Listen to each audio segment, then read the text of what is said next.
Hello sa inyong lahat! Narito na naman si Mami Essie para mag-share na naman sa inyo ng isang masarap na recipe na pwedeng-pwede natin gawin sa nalalapit na holiday season, ang Arroz Valenciana. Pero bago tayo mag-umpisa, kung kayo ay nasa Facebook, don't forget to follow, like, and share. At kung nasa YouTube naman po, wag lang kalimutang mag-subscribe at pindutin ang bell button para lagi kayong updated sa ating mga bagong video. Ngayon, narito po ang ating mga kakailanganing sangkap. Sa paggawa po ng Arroz Valenciana, gagamit po tayo ng 3 cups na malagkit. Ito po ay hinugasan ko na ng malinis at nilagyan ko po ng turmeric para po maging malasa na yung ating isasaing na bigas. Ano po, hindi ko na po tinakal yung ating turmeric kasi iba-iba naman po yung takal ng ating lulutuin. Kaya basta po na-coat na ganyan, na naging kulay yellow na siya, okay na po yun. Kalahating kilong chicken, hiniwa ko lang po iyan ng ganyang kalalaki. Kahit po anong part ng chicken, pwede, wag lang yung backbones. At 1/4 na atay ng manok. Gagamit tayo ng 1½ cup na coconut cream, 1/2 cup na pasas, 1/2 cup na green peas, 2 bell pepper, 8 butil na bawang, 1 sibuyas na malaki, powder seasoning, optional, 2 teaspoon pamintang pino, 1 tablespoon patis, 2 tablespoon tomato paste, 1½ tablespoon paprika, at 2 tablespoon turmeric. Okay, ngayon po, umpisahan na po natin yung pagsasaing ng ating malagkit. Kasi po, mas pinadali po natin tong ating gagawing Arroz Valenciana. Isasaing ko po ng bukod tong ating malagkit para po iwas hilaw pag isinabay natin sa paggigisa. Mas maganda na po ito para sigurado lutuin po muna natin yung malagkit. Okay?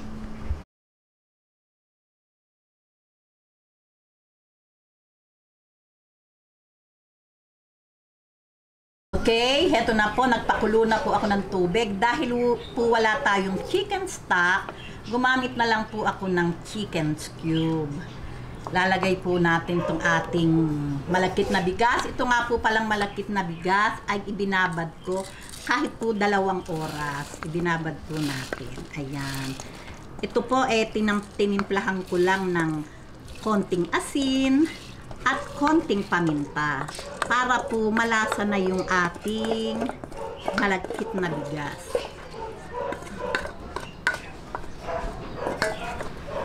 Ayan, at yung pong pagsasaing nito para po madalian kayo kung ilan po yung malagkit, kung ilan takal po yung malagkit, ganun din po takal yung ating tubig.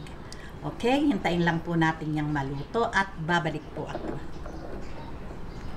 Ayan, ngayon heto na po yung ating sinaing at okay na po.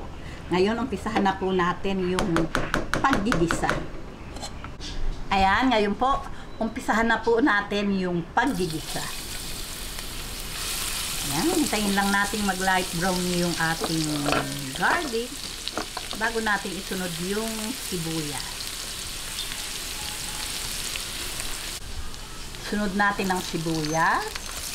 Ayan, gisa-gisa lang hanggang sa lumambot yung ating sibuyas. Ayan, magprito po tayo. Isabay po natin sa gisa yung kalahati ng bell pepper para po lalo siyang maging mas malasa. Ayan. Susunod na po natin yung chicken.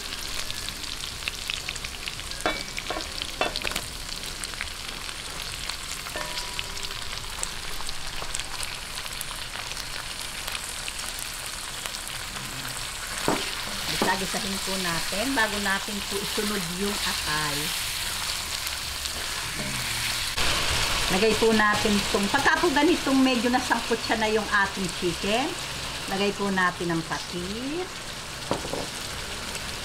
itong paminta at saka yung ating seasoning powder. Ayan, halo-haluin lang po natin.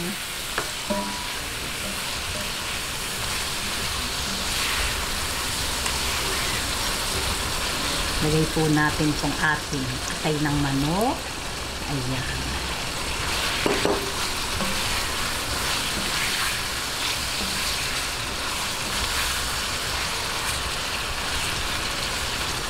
Ang paprika. Nagkamali po ako. Yung ating tomato paste. Tomato paste po yung nilagay ko. Sabay-sabay lang po iyan. Ito po yung ating paprika. Ayan. Ito po yung ating turmeric powder. Ayan. 2 tablespoon po yung ating inilagay.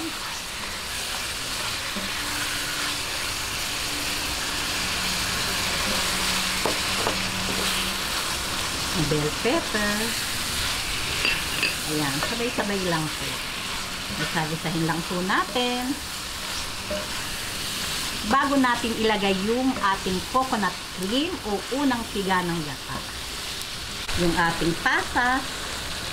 Ayan. At itong ating coconut cream. Ayan. Napakabango po at napakaganda talaga ng kulay. O, diba? Yan. Atin lang pong pakuluin bago natin ilagay yung ating sinaing na malagkit.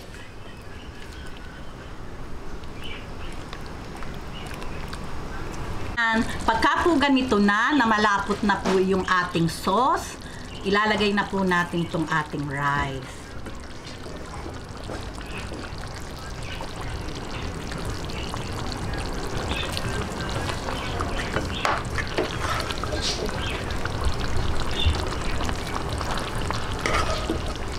Ayan.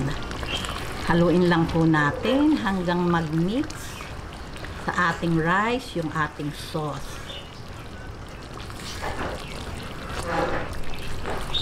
Ang bango-bango. Mukha po talagang yummy.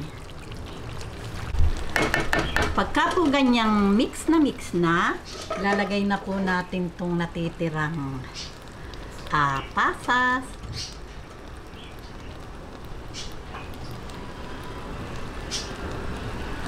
Ayan. Itong ating ano ba to? Itong ating green peas. Mas maganda po kasing ilagay na green peas. Yung po bang frozen na green peas. Eh wala po ako ngayon. Kaya ito na lang po yung aking ginamit. Ayan. Lagay po natin yung ating bell pepper. Ayan, mamaya ko na po pala ilalagay yung ating bell pepper para sa plating. Ngayon po, ito ay iin-inin po natin to sa mahina lang po na apoy ng mga 5 to 8 minutes. Okay? At magbabalik po ako after 8 minutes. Ayan, heto na po yung ating arroz Valenciana. In-ina po siya. Ngayon po, atin na pong ilalagay sa ating serving plate. Ayan. Oh, kaganda. Ayan, kakunat. O, di po ba? Napakaganda. Ang bango-bango.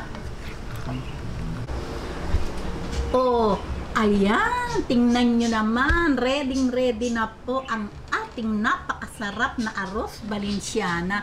Talaga naman pong itsura pa lang, talaga naman pong katakam-takam. O, paano po? Heto na po ang napakasarap na arroz Valenciana na pwedeng-pwedeng yung iahin sa nalalapit na holiday season. O, paano po? Kung nagustuhan nyo ang video na to, huwag lang kalibutang mag-likes and don't forget to share and subscribe. Bye-bye!